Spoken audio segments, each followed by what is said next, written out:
Magandang umaga po sa inyong lahat mga kapatid. Narito po tayo sa ating Grab Food for the Soul, our daily dose for the nourishment of our souls. Simulan po natin ang ating umaga sa isang pagbubulay nang makalakad tayo sa isang mapayapang pamumuhay. Ang ating pong batayang talata ay nakasulat sa Josue 3:4b. Ngunit huwag kayong masyadong lalapit sa kabanatipan. Paunahin niyo ito ng mga 900 metro. Ang Diyos ang magpala sa pagkabasa ng kanyang mga salita na ngayon ay ating pabubulayan. Expect God's action. Asahan ang pagkilos ng Diyos. Ito po ang ating tema sa umagang ito. Ang wika sa verse 4, ngunit huwag kayong masyadong lalapit sa kabanatipan. Paunahin niyo ito ng mga 900 metro. Ganito ang naging tagubilin sa mga Israelita upang masaksihan nila ang gagawin ng Diyos na paghahati ng Ilog Jordan na kanilang daraanan. Umasa tayo sa pagkilos ng Diyos sapagkat nakikita niya ang ating kalagayan. When God sees, He acts. And when He acts, He saves. Ganito ang napatunayan ng mga Israelita nang sila'y palayain mula sa pagkaalipin sa Egypt. Wika sa Exodo 3:7-8a, sinabi sa kanya ni Yahweh, nakita kong labis na pinahihirapan ng mga Ehipsyo ang aking bayan. Alam ko ang hirap na kanilang tinitiis at narinig ko ang kanilang mga daing. Kaya't bumaba ako upang sila iligtas, ilabas sa Ehipsyo at ihatid sa lupaing mainam, malawak, mayaman at mayaman sa lahat ng bagay. Pansinin ang progression of events.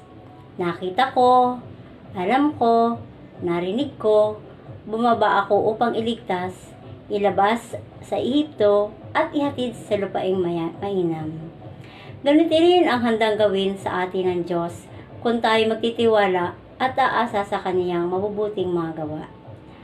Ang ating Diyos ay Diyos ng pagkilos. Hindi pagkatapos na makita ang sitwasyon ay okay na. Pinakikinggan niya ang ating mga daing at handa siyang bumaba upang tayo abutin at ihatid sa katuparan ng ating mga pangarap. Kinalulugdan at pinagpapala ng Diyos ang mga taong umaasa sa Kanya. Ang wika po sa Mateo 5:3, mapalad ang mga taong walang inaasahan kundi ang Diyos. Kaya't kung tila napakahirap ng ating mga kalagayan, huwag tayong mawawala ng pag-asa. Jack, kikilos ang Diyos. Tayo po ay manalangin. Panginoon, maraming salamat po sa iyong isang mabiyayang pag-aaral sa umagang ito ng iyong mga salita. Panghawakan nawa po namin ang iyong mga salita. Ikaw po ang aming pag-asa. Dalangin po namin ang aming mga kasama na sa umagang ito, kami na mga maglalakbay at tutungo sa aming mga trabaho, hingatulong po kami at laging gabayan. At ganoon din po ang aming mga may iwan sa aming mga tahanan, ang iyong pagkalinga at pag-iingat ang aming dalangin. Nawa po Panginoon ay ang selebrasyon ng iyong pagsilang